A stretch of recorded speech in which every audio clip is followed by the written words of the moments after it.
Hello, everyone. Jo here from ATC, and thank you for joining us today for our webinar, Nurturing Talent from Within, the Power of Internal Mobility. Now, we'd like to start today's session by acknowledging the Wurundjeri people of the Kulin Nation, where I'm dialing in from today. But of course, we'd also like to acknowledge all of the lands and people from all of the locations that everyone's joining us today, and pay our respects to elders past and present. Now, before I introduce the panel to you, just a couple of quick housekeeping moments. We are going to have the chat open to everyone, so feel free to say hi. And in fact, that might be a good opportunity for us to do that now and make sure we're on the line. If you want to say hi, tell us your name, what company you're with, and which city you're dialing in from today. But if you have questions, and we are going to be stopping at the end of each slide, we will stop and we'll dig into that a little bit deeper with Marina and Josh. And so if you have questions, please actually put that in the Q&A box. They won't actually be monitored or seen as well in the chat field. So let's see, I can see quite a few people joining us. We've got Eloise at QIC in Brisbane and Nathan from KPMG Melbourne. Hi, everyone. April from Linfox. So great to have you all online with us today. So I think it might be a great time for us to introduce our panelists to you. Marina from REA Group. Hi, Marina. Hi, everyone. Hi, Jo. And we've got Josh, otherwise known as JD. From Enboarder. Morning, Jo. Thanks for joining us today. And look, maybe just to quickly sort of set us up for today's topic, the reason that we sort of were talking about this is some of the research that you've just put out at Enboarder. Josh, do you just want to take us through a few of those elements? Yeah, thanks, Jo. I think that it is really well documented in the industry at the moment how hiring is starting to slow down given the state of employment at the moment. But what that has led to is an increase in internal mobility. And so some of the research that we're seeing at the moment, like this report from LinkedIn, is that out of 19 global industries, 16 of them saw an increase in internal mobility, meaning promotions and internal role transfers in the past year. And so we're starting to see this shift in terms of moving from talent acquisition into talent retention and how important that's becoming. Yeah, it's interesting, the concept of people coming in for their first role rather than the role is really sort of starting to take prominence. And that means that there is going to be a change in how we obviously curate those people experiences and how we, track and, talk about and talk with talent in our organization. It's a little bit of shifting over to that mindset that graduate recruitment teams have always had. And that is, we're going to bring this person to the organization, but it's not the role. It is your first role with us before we jump into that journey. So, talking about, building purpose, some of the things that you were keen to explore today, Josh, is really about connections. Is that right? Yeah, that's right, Jo. So you're absolutely right around that first role in the company and the opportunity that creates. But from a talent retention point of view, we know that connection is really important as well, because if employees don't feel connected to the organization, they are more likely to move. And so we've got data to say that if you're feeling disconnected from the organization, you are more likely to move in the next 12 months than if you're feeling connected. And so there's a number of ways that we think about that connection within the organization. How are you connected to your team? How are you connected across teams? But also, how are you connected with your organization's values? And we're finding in our research at the moment that is really, really important. And that connection is a huge component of talent retention. Well, we're going to take that concept of purpose and connection and look at that today as it pertains to people's careers. And we're so lucky to have you online with us today, Marina, because I have had a bit of a crush on your talent team for quite some time now. And anytime you guys kind of like lift the curtain and show us a little bit about what you're doing. It's always very, very impressive. So I'm going to let you take control of the slides now. And I think the people joining us online are in for a bit of a treat. Yes, not a problem at all. I don't know if that's working, Jo. Oh, no, I think you've chosen You might have to grab it back. Everyone's seeing my desktop. Maybe for simplicity, you can just drive the slides. Always works in practice, team. And you can see I'm not great at practice filing. it twice. No, all good. Okay, talent strategy. All good. Love the human element that webinar and the pandemics has brought to us. So thank you, Jo. I think that's been just such a tremendous introduction. And I think what I'd like to share today about the REA journey is really what we've learned over the last 3 years. The pandemic has been incredibly disruptive. We've been talking about that for quite a few years now. One of the things for REA that we noticed was we are a tech and digital company predominantly. So tech and digital and product and UX experience is what we try to bring into our business. And I think with the competitive labour market, what we found is companies that weren't usually typical competitors of ours for talent, all of a sudden became competitors. So in the real estate manufacturing company, they were creating new digital offerings for their customers due to the online and pandemic scenarios that we're all facing. And so because of that, we actually had to really double down and make sure that our internal mobility and internal talent strategy was just as strong as our external strategy. And we actually had to get quite creative with it. So today I thought I'd talk you through this model that I have on screen, and then open it up, as you said, to some questions from the group. The way we look at talent strategy internally at REA is through these 3 buckets. So the first one here is understand. And this one is really key to really knowing what you're going after. And I've got here strategic workforce planning and what your buy skills strategy is. So with strategic workforce planning, I don't know that many companies do this well. I don't think that we do it particularly well either. I think it's a really hard thing to get right. But it's really about knowing the skills you need for the future. And so there's some terrific ways you can go about doing that. But I think now more than ever, we really have to invest in strategic workforce planning, not being just how do you manage your current workforce, but what's the workforce in the next 5 years for you. It's about building capability with your leaders around strategic inquiry around their skills and making sure they're looking at different horizons and thinking about the capabilities they need. So rather than that being a HR practice, I think we really need to build capabilities within our senior leadership groups around future skill planning and future skill inquiry.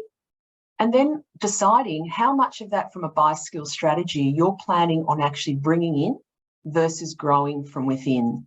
So understanding your skill base is really important. Then if we move on to shape in the aqua, this is about how then you start shaping your workforce. And I want everyone to know that in the next couple of slides, I have a bit of how you do this. So we'll get into the details of it. But at its core, there's 3 parts. It's really around having individuals know what they're going after for their careers and making sure that they are actually having career conversations and career plans with their leaders. So we often have development and feedback conversations, but we don't always have really discrete career conversations. And if we have one, as leaders, we do not always put that into a plan of action. It often can stay in an aspirational state. But to know what your team wants to go after is really important as you move into talent and succession, because otherwise talent and succession becomes a group of senior leaders, around a digital or actual whiteboard, having conversations about their talent and not knowing whether their talent, their aspirations of their people match what their analysis is. So you have to understand the aspirations to make sure what you're doing is actually going to be able to convert. And then obviously the role of performance we know is really strong. How are people actually performing in role? So moving a bit more quickly now over to grow. Then once you do your analysis and once you do your talent identification and matching, it's how you then actually convert that into outcomes. So how you develop leadership capability, your acceleration of talent programs. They can be programmatic or they can be matching people to opportunities. And then the talent mobility, and this is the one that we'll be talking a lot about today, which is around how do you actually understand who your talent are enough to know how to move them in the smart ways that will retain them. So yeah, so that's the model that we'll probably break down on our webinar today. Terrific. And so just a reminder, if you have questions that you'd like Marina to answer, pop them actually in the Q&A field. Josh is going to keep an eye on that and he will jump in and ask questions as we go. But look, just so I'm really fully across this, if I look at this, teal color, the understand, I mean, that looks to me like this is all about data, internal and external, talent intelligence, understanding your critical kind of skills and roles and your buy versus build. Is shape more about your process? So they look like processes to me, like, we're going to have talent and succession discussions and performance discussions.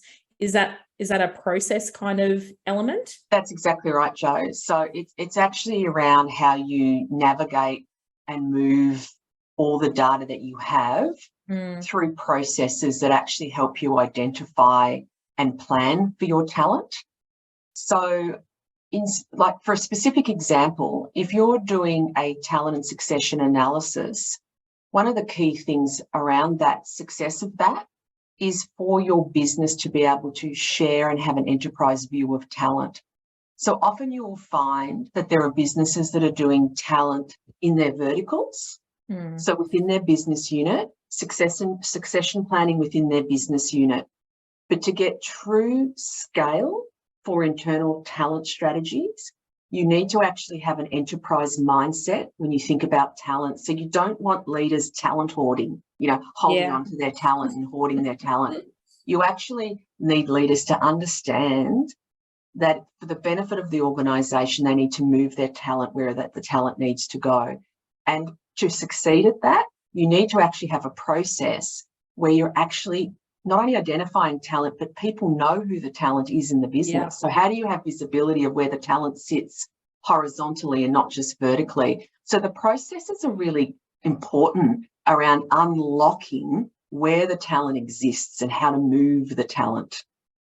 You're quite right, Marina. I was talking to a talent director and they were saying that, yes, like the business agreed with talent that absolutely people should be able to move through the organisation. But once they drill down on how much time, should somebody spend in a role before they can be mobilised, the view of talent was, a day, no time at all. If it's the right move for the person in the organisation. And the view of the hiring manager was 2 years. So they were definitely open to the person mobilising through the organisation. But once I've actually gotten my value from this individual and they deem that to be a 2-year period. So do you actually have any guidelines around, who can move and when?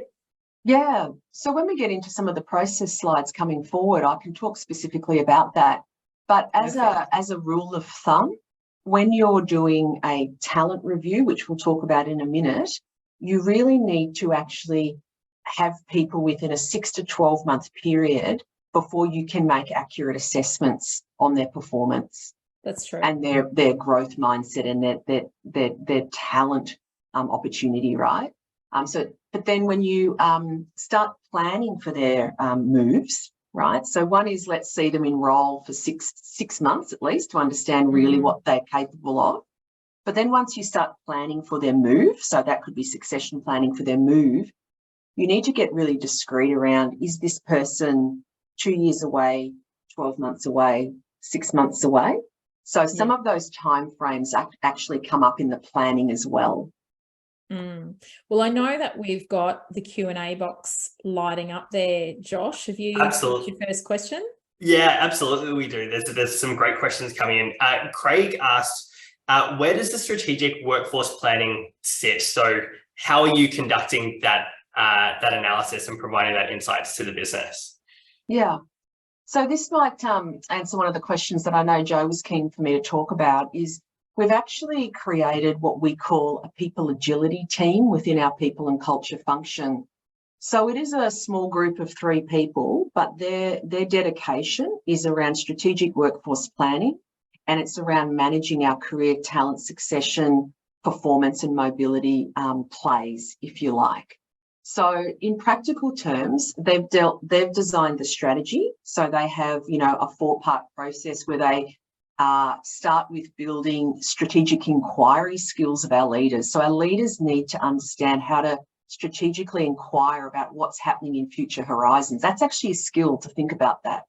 But then they work with, so they build capability in that way, but then they work with the HR business partners and go into the groups or the business units or the verticals and actually do workshops with that strategic workforce intelligence and start really mapping and planning out the skills they need.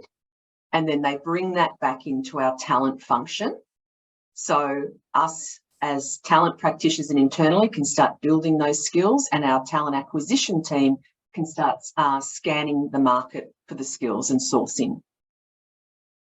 Now, it wasn't always that way, was it? Talent strategy was, you know, an individual. Absolutely not. Yeah. And so this is a change you've made just to get, you know, more people involved and more deeply embedded in the organisation.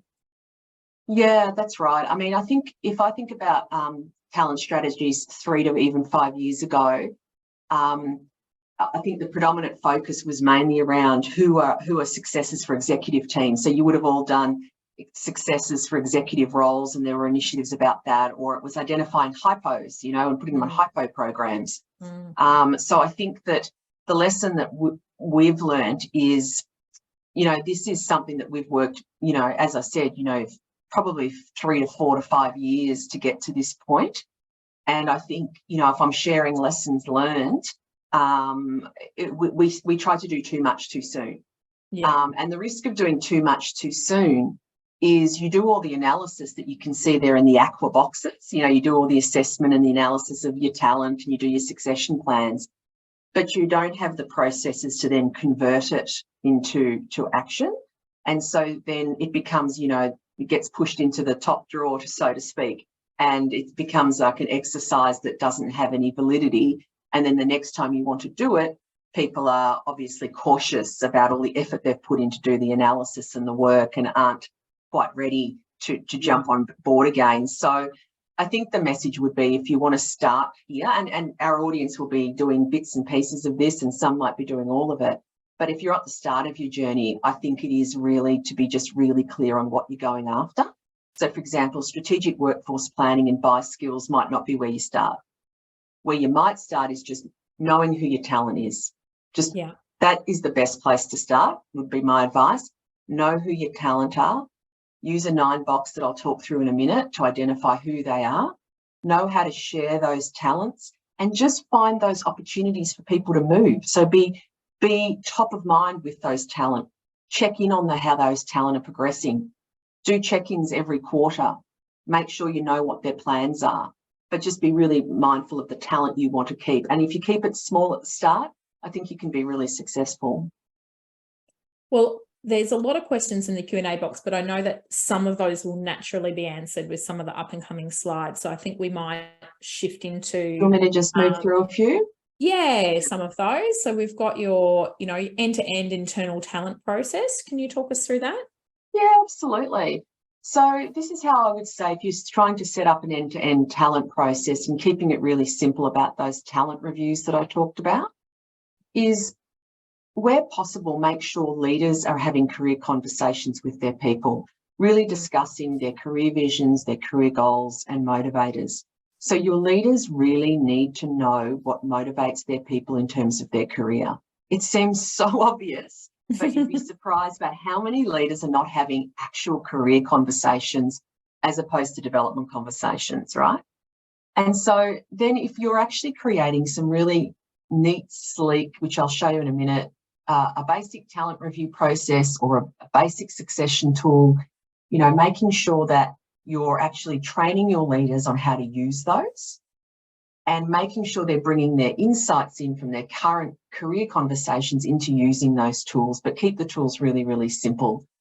When completing your talent review tasks, I'll talk about that later. My advice is doing a talent review, but also doing succession plans. They're the two things that are going to move you forward.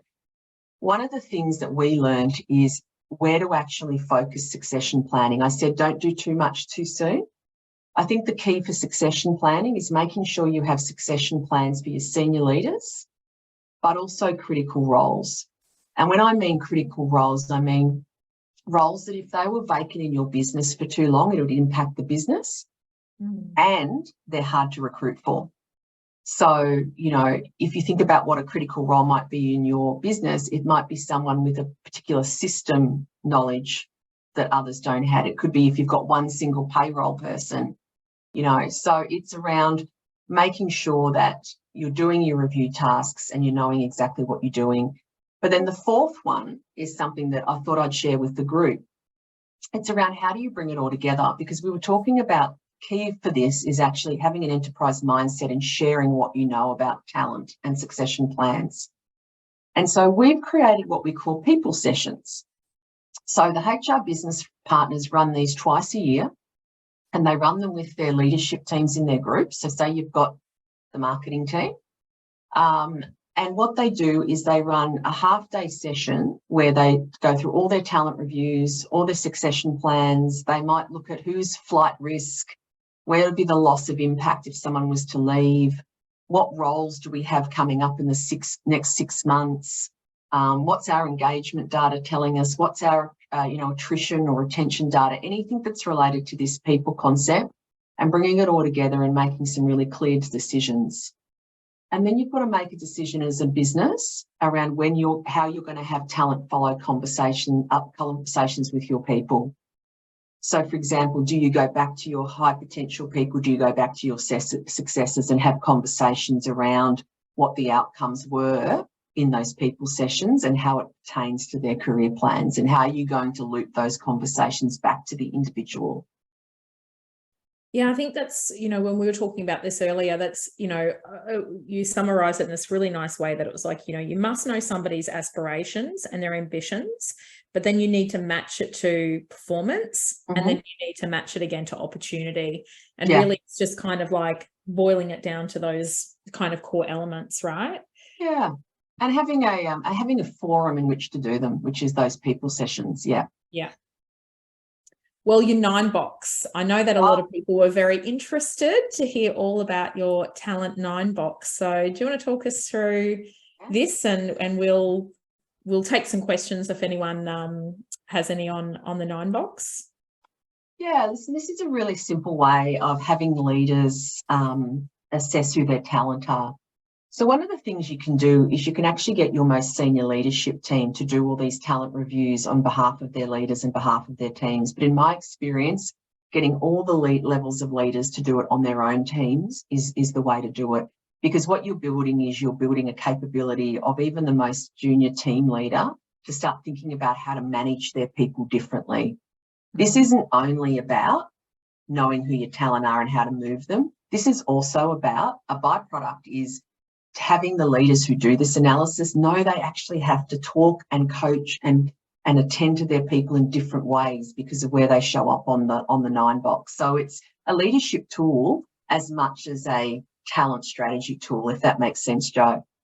So to actually talk about the 9-box specifically, you have on the bottom the x-axis, someone's performance and impact. Now, you can use a performance rating. So, for example, if you use a 5-scale performance rating, you can use that. But it really should be around their performance over time. So you shouldn't really just be using their last performance rating. You should be viewing their performance over maybe a 2-year period if they've been with you for that long. And then up the left-hand side, you've got what we call the potential axis. So one's the performance axis and one's the potential axis.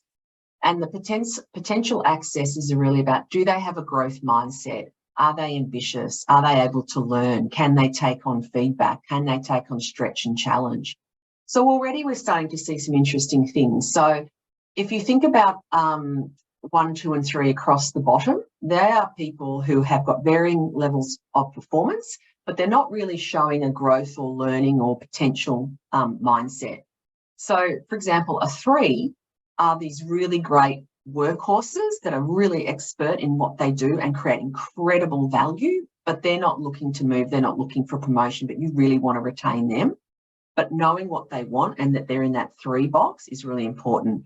If you're in a 2, you don't want 2 sitting there for too long. You really want to convert them. So either their performance is going to improve or their potential is going to improve, but something has to change. They shouldn't be sitting at a 2 for too long.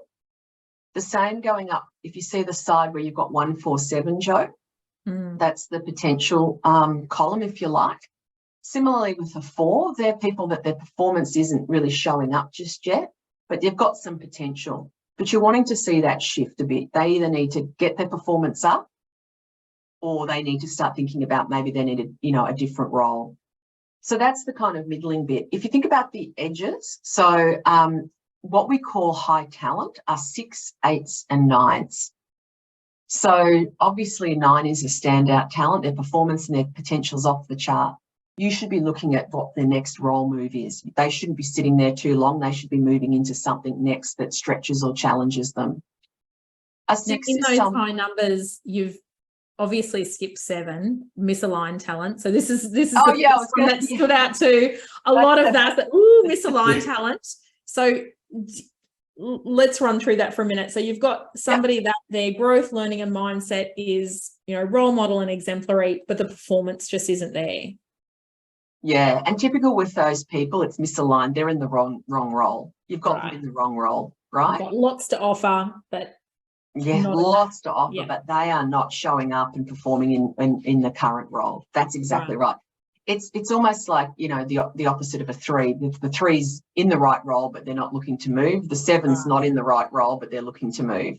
So automatically you can see this is a talent tool for the business, but as a leader, it's a great way of figuring out how you should operate with your staff and your teams. But so when we talk about high potential talent and high performance talent, we're looking at the 6, 8s and 9s. Right. Well, once again, Josh, I know the Q&A is lighting up. Yeah, there's a couple of questions that are coming through on this. So Marina, Eloise just asked around the terminology for growth, learning and mindset in particular, and the way you're focusing on that at REA. And so, why specifically those traits were what you were looking for on this. Yeah. So, traditionally that's called the potential axis. And so, people can, in a very basic level, think about that as ambition, right? So does that person want to move, right?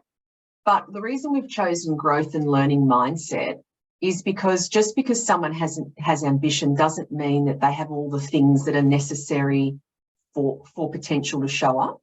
So if we really break down what potential is, it really just isn't ambition. It's really around, do you have a growth mindset where you're open to new challenges, where you're happy to explore, you're happy to take risks? Do you have a learning mindset? You're open to learning new things, be able to, do that cross-functional move, take on new challenges and stretch. So I think it's trying to get to the core of the behaviour rather than just saying it's ambition. Yeah. Right. And Marina, you also mentioned around cross-functional moves and that it really is around sharing talent across the entire organisation. Melita asked, how do you share this information once you identify talent across the organisation?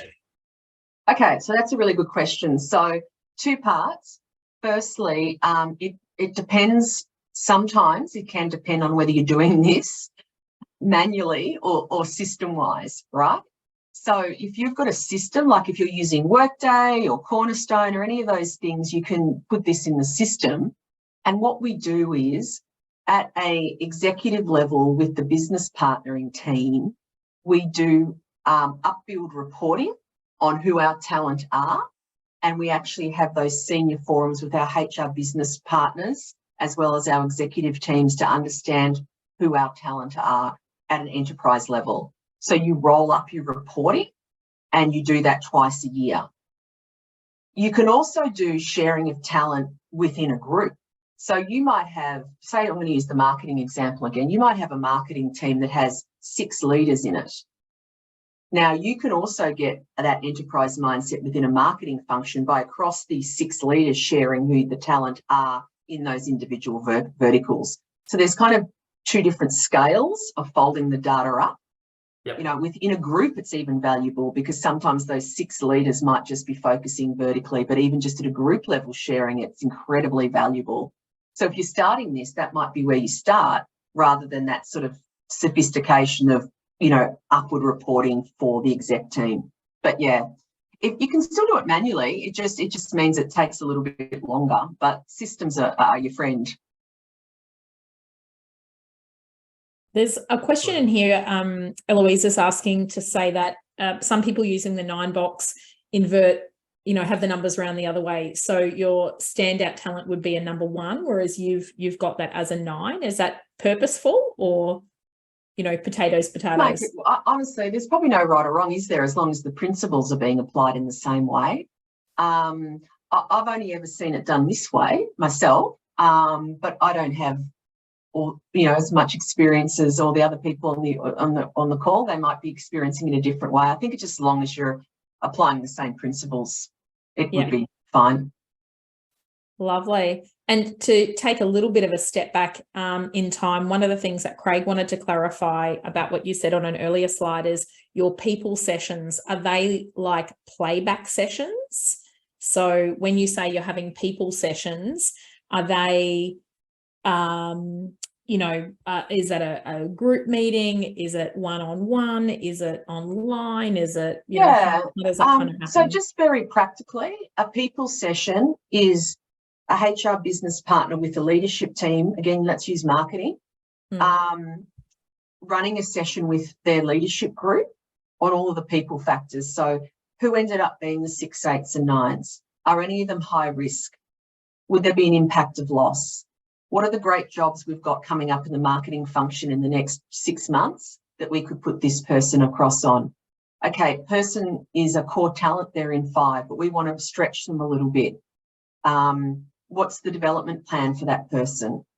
So it's all of these rich conversations, and a leadership team should be having rich conversations about these and checking in every 6 months. Okay, we talked about, you know, Sarah Stone, she was a core talent, she was 5, and we talked about her development plan.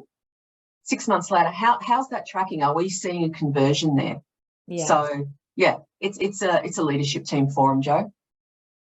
Perfect. Josh, any more before we move to the next slide? I think we're good for the moment, Jo. Okay, great. And look, we know that there's more questions in there. It's just we know what slides are coming, so potentially those will be automatically answered. So, all right, Marina, over to talent reviews. Yeah, and I think that this probably is a summary slide that we might not need to stay on too long, Jo, but this is essentially saying, you know, your talent reviews is essentially you're adding your growth and learning mindset, you're adding it against the performance. They're the 2 axes, and you're bringing it together to give them an overall talent marker. And really it helps us understand that those who have momentum now to take on a new challenge. And I think what that means is the overall talent marker with the 6, 8s and 9s, they're the ones that now have momentum to take on the new challenges, right? So they're the ones you should be investing your budget in, investing your planning in, etc. So I think this is probably something we've covered in our conversation, this one. And so just to clarify, because obviously the leadership team is talking 6, 8, 9s and who's a 7 and who's a 2. Who do those numbers actually get communicated to? So it's probably a company's individual choice, but at the moment we've made the choice that they stay in leadership discussions, those numbers. There is something around human psychology and, you know, human behaviour around being told you're a number. And you might argue that, okay, well, it might be okay to tell someone they're a 9, they're a standout talent. Surely that's okay. But I think you have to think through the fact that regardless of how much we'd like our team members to keep information like that confidential, they do share and talk about things. So if you've got a team member that's been told they're a standout talent and there's colleagues around them in the same team that haven't been told anything about where they are in the 9 box, then they fill in the gaps themselves and they potentially are going to make, gets, you know, narratives around that might not be good for their morale or their motivation. So I don't think it's about sharing the number, but I think it's about sharing the outcomes. So, for example, if someone's ended up on a succession plan, right, as a result of these conversations, someone's ended up on the succession plan, absolutely, you should be going back to your individual and saying, you know, just wanting to check in. We had that career conversation. You told me you were interested in leadership. We're really keen to start building a development plan for you to see you as a successor for my role. So let's talk about what we need to do in the next 12 months to get you ready for that. So I think that there's something about sharing plans and actions, but I wouldn't be sharing personally the 9 box. Perfect. All right, so let's move on then to succession planning. Yes, the succession planning is really interesting. As I said before earlier, we tend to do succession planning around leadership and critical roles. And as I mentioned, critical roles are those roles that if they were vacant for too long, you'd be at risk, but equally they're hard to recruit in market. So say, for example, I said that the Chief People Officer would be a role that we wouldn't want the business to have vacant for too long. It might not be a critical role because there might be a lot of them in market, so you can fill them quickly. So it has to be both. It has to be both. And so you end up finding them, they're quite specialist roles, really. So if I have a look at the slide that I've got in front of you here, this is around, you know, how do you identify successors?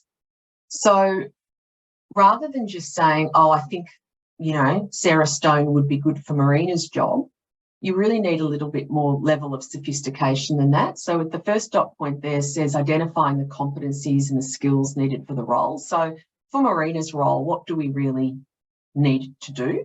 Because that way you're creating an unbiased judgment around whether Sarah Stone could actually do the role rather than Sarah Stone's got lots of potential. You know what I'm saying? So sometimes we can get swept up in a person being, you know, seen as someone with lots of potential, but we don't often stop to think about, well, what are actually the skills? And so then what you're really doing there is to then try and identify any gaps between readiness. And so you can see the next one is the readiness review. What we tend to do is once we have a look at the capabilities for the role and we've identified there might be 3 people that could be potential successors for Marina's role, we then identify their readiness across those 3 time zones. And it just really helps you understand how you're going to plan and accelerate and push their readiness through, because succession is about having a risk mitigation plan for a leader role or a critical role becoming vacant, but it's also about knowing what investment you're going to make in the people on the plan. And so then all of the individuals placed on the plan, you should be having a conversation with them if they actually want or aspire to that role, and confirm their inclusion on the plan.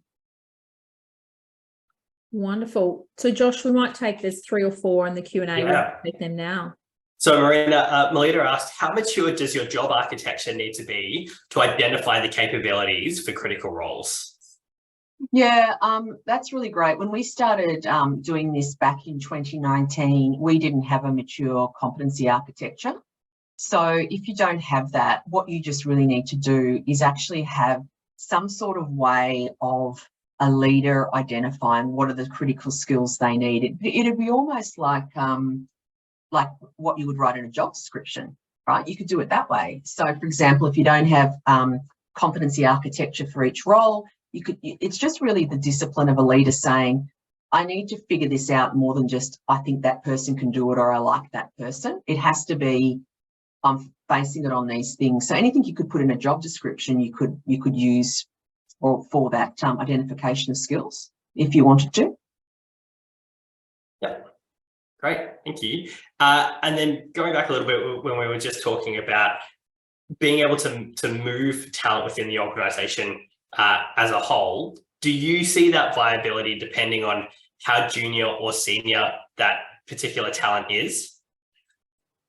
No, I think the good thing about a 9 box is that you're identifying talent at any level. So something that I think is really important is that I believe, and this is what we do at REA, I believe that every single leader should be doing the 9 box, right? So as I said, the most junior team leader should be doing a 9-box, and we should know who even our junior members of our business are in terms of their talent and how to find opportunities for them. Succession planning is different. Succession planning typically only happens at leadership roles and those critical roles. And the reason for that is that often when you go lower in the organisation, you've got pools of people that have similar roles. So at REA, we've got a group of, say, tech developers or tech leads. We've got groups of sales associates, those kind of things. Succession planning is about managing your risk of vacancies. And so if you've got pools of people that are doing the same type of role, then you don't really need to succession at every level. Because you've got people there that can step into the breach, right? So talent is about retention and movement and developing potential, and succession is managing risks of vacancies. So you don't really need to do succession for every level or every role in the business, unless you think you do. That's how we've been separating the two practices. Yeah, that makes sense, Marina. And then if you're having every leader conduct these analyses of their staff, obviously that's quite a sophisticated management technique. How are you enabling your managers to actually execute on this plan, not only the analysis, but then to conduct those, really mature conversations on behalf of your team? Yeah, it is a skill you have to build, and we went back and forth on this quite a lot. Like, do we start doing talent reviews at our senior level? Do we get all leaders to do it at once? And on that too much too soon learn that we had, we did decide to start with building the skill of the senior level, the general manager and senior level leaders first, because that way, when the next year, when we wanted all of our leaders to do it, they could operate as coaches because they'd done it before. So that's a good way of doing it. The other thing is, it depends on how you can access your leaders. We have monthly what we call people leader town halls. So we have an hour every month with our leaders to teach them practices. And so we spent quite a few of those town halls just teaching them about 9-box, the why, the benefit. And there's a lot of work you can do where you actually can have templates. Like, so if you imagine that 9-box, imagine if you had a template to say, okay, if you have a 3, these are the type of development conversations you need to have. If you have a 6, these are the type of development conversations you need to have. So it's just a really beautiful tool around how leaders can have development conversations in different ways. It's that classic situational leadership, right? Having leaders just make sure they're not just treating all of their team as a homogenous group, but they know where their people are and they're adapting how they have development conversations accordingly. But yeah, I would maybe suggest starting with a different level first so that they can start coaching the next year for the next level down. Yep, that makes sense, Marina. And you mentioned, it's been quite a journey that you've gone on over the last few years with this, and you certainly tried to do quite a lot at the beginning. But can you take us back to the start of that around how did you convince the organisation to invest in this over time, and the function of people and the tech stack that you've got that's underpinning this now? Yeah, I think there's so much compelling data, isn't there, around, you started a lot of it yourself, Josh, at the start of this call around the reason why internal mobility and internal talent retention is critical. And so I think just talking to your exec teams about the benefits, I feel like it's quite a obvious story now, and I feel like many organisations are doing this. So I think there's a lot of data around the compelling case of why. I think maybe trying to tap into any fear obstacles or concerns that leaders might have. And in my experience, I think some of the concerns that they have is around elements around transparency and the risk of doing a process and people not feeling comfortable about using 9-box and categorising people. So if you can have a conversation with your leaders about not only the benefits, but how you're going to manage the data, the confidentiality of it, your philosophy and your approach around transparency, I think you can absolutely get people on board. It really is something that's quite a common practice these days, and I would hope that most people would be open to it. Yeah. In terms of the investment in the tech stack, there are so many tech providers out there right now. I think if you're going slow, you can definitely. We had Workday as our HRIS, and we started in Workday, and I think that just starting with your current systems are the place to start. Yeah.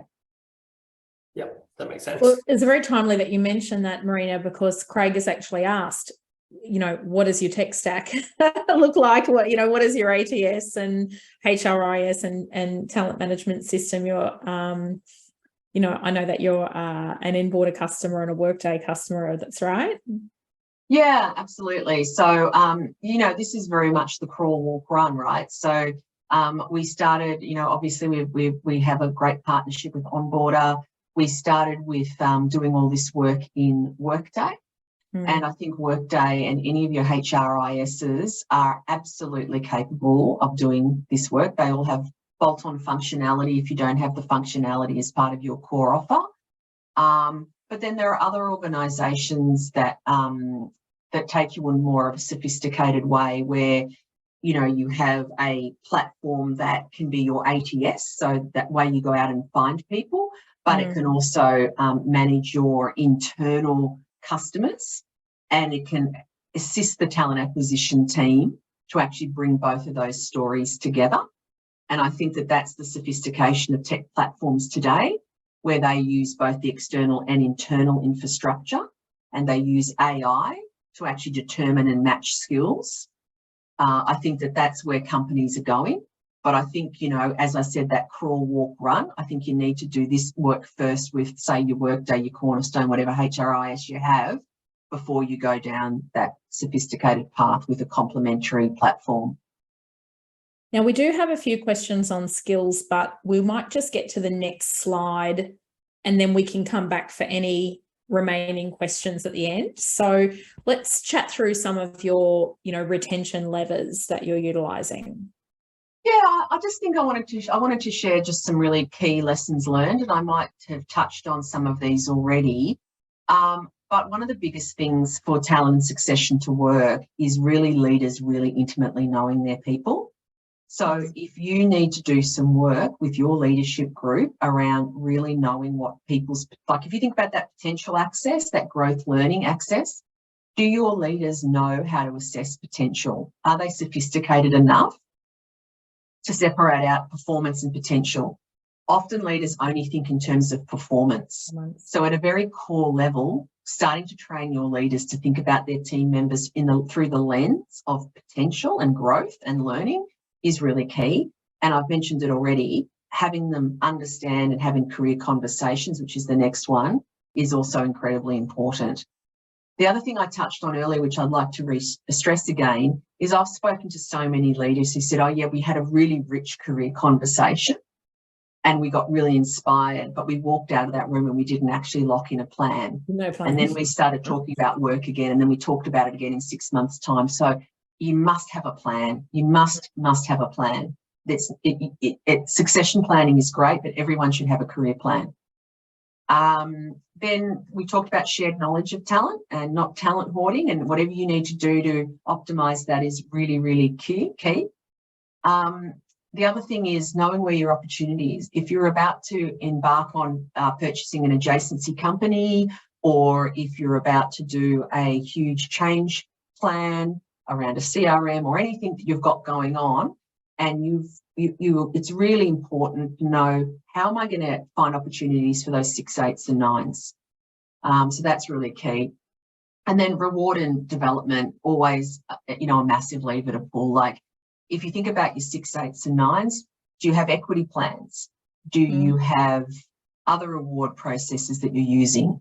Have you created talent acceleration programs that you're going to put your 6, 8s on and 9s on, so they see you're investing in their development? So there's lots of things that you can start exploring. But I think these are probably the key learns for me, Jo. Perfect. And I think, some of those questions that we've got here coming in lead into this. So, you know, there was a question around your framework, and Craig's asking, you know, was there consideration to buy a framework or to build the framework? So can you maybe talk to us about, like, how does the thinking, how does the process and the framework, you know, get on the page? Is this just the knowledge that your team have, or did you, you know, engage, you know, someone from methodology externally?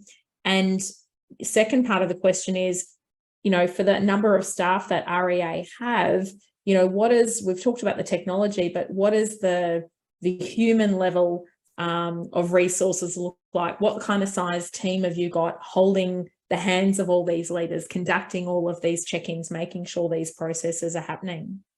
Yeah, they're a really good question. The classic resourcing question, right?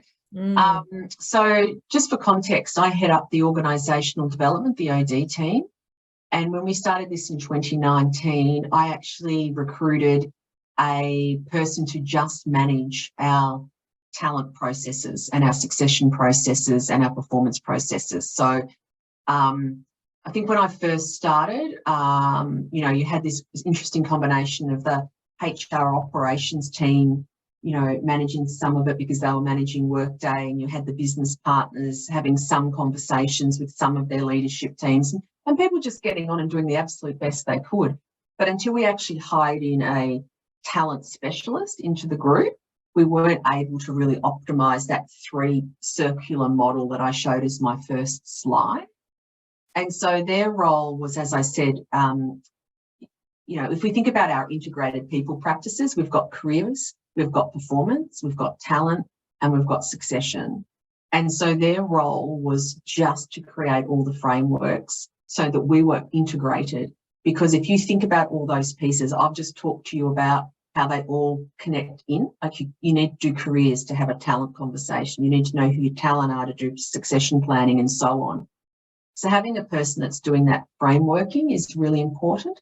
And the other thing is, I think with that role is they're that subject matter expertise that can help the HR business partners deliver and execute. So the HR business partners don't have to think of the frameworks, but they're thinking of delivery and execution. And that all the HR business partners in the group are doing it the same way. Because if you're trying to share talent across the business, you have to be doing it in the same way. You have to be using the same measures. You have to be using the same frameworks. So you need the HR business partners not to be just creating their own processes in their own groups. You need them to be getting those frameworks off that centre of excellence role. And that centre of excellence role then is that bridge into the talent acquisition team. So they bring all those succession insights back to the talent acquisition team to say, if you're recruiting this role, I've got someone on a succession bench internally. So that is a real connector role. And I think it's absolutely worth the investment if you can do that. Love it. And Josh, there's a question in here for you, and it's about, you know, your, you know, talent management, you know, their SaaS technology. Talking about an option for, you know, always on feedback. So the potential for talent to be able to request additional feedback or conversations from leadership at any time in the context of that being managed through technology. Yeah, it's a really interesting one, Jo. And so it's we're certainly seeing more of that being built out from a feature set perspective, and as we're starting to foster those connections, and I think in particular with some of the work that Enboarder is doing around how are we continuing to make sure that those employees with their managers and those conversations are being continuous conversations and continuing to drive that connection.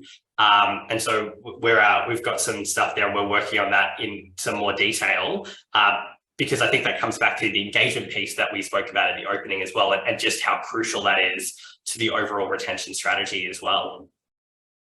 And Marina, do you sort of, you know, have any mechanisms in place so that, you know, when the individual is feeling like they need a conversation or they need feedback, is there a specific mechanism, or is it more from a company's cyclical perspective and, you know, they have to go kind of knock on the proverbial door? Yeah, I mean, I think that that speaks to you know, the way that you're working your leadership team to how they connect with their people regularly. So, you know, we set expectations obviously in those cyclic practices, but we should be teaching our leaders to always be connecting with their people. So I would hope that it's in an everyday way. You know, we shouldn't be waiting for processes and dates to have these kind of conversations. We need to have them when they need to happen. Yeah. Sorry, that was too broad, but yeah. No, that's okay. I think it was a good point that Craig raised, because, you know, a lot of these kind of discussion points do take place on organisational terms and cycles, and they're so important to have, but we don't want to sort of ignore the other side of it, which is when I'm thinking about my career, you know, I'm open and interested in feedback, or, you know, I'm wanting to kind of lead a discussion because the only person who can really truly manage their career is the individual. And, you know, I love how much work and effort organisations like REA are actually putting into saying, well, you know, we're kind of wanting to manage and map this from our perspective for our benefit and for yours. But people really need to also take their own careers in their own hands. They often don't know how. Completely. Couldn't agree more. Agree more. I mean, we talk about it as shared value. So what's the shared value that we you know, this is what I'm providing, and how are you stepping into that? That's right. I think this process, Jo, is really to make sure it actually happens. Yeah. So this isn't instead of all the things that Craig was asking about. This is to make sure it happens. And we absolutely want all of our leaders to be having regular check-ins and moments that matter in the times that they come up. Absolutely. Lovely. Well, I think we are right on time, and I know that other people have 1 o'clock meetings to get to. So, you know, I'd love to thank you for your time today, Marina, and, you know, sharing, you know, what a great journey you've been on. And I know that you were really keen to impress upon everyone, you know, don't try and go a million miles a minute. You know, this does take time and effort and energy and thinking and people and all the things to actually happen, even though we're so keen, aren't we? We're so keen for those kind of, you know, instant results. That's it. Exactly. And Josh, thank you so much. And I know that you've got a nice little QR code up on screen. Do you want to explain that one? Yeah, thanks, Jo. So if anyone is interested in learning more about how Enboarder can help them with all of their employee programs and those moments that matter that Marina just spoke about, then please scan the QR code and get in touch with our team, because we'd love to schedule a time to have a demo and a conversation with you. So, but thank you so much, Marina, for sharing your story, and Jo, thank you so much for having us here today. Oh, it was lovely. Thank you. It's been my pleasure. And look, we run webinars across the year. We've actually got a free in-person event happening in Melbourne and in Sydney in July. So jump on the site and have a look at what else is coming up next for some great opportunities to, you know, connect with your peers and tune into great content. But thank you all so much. We appreciate you. We appreciate all of the terrific questions, and we'll see you next time. Bye for now. Bye. Thanks. Bye.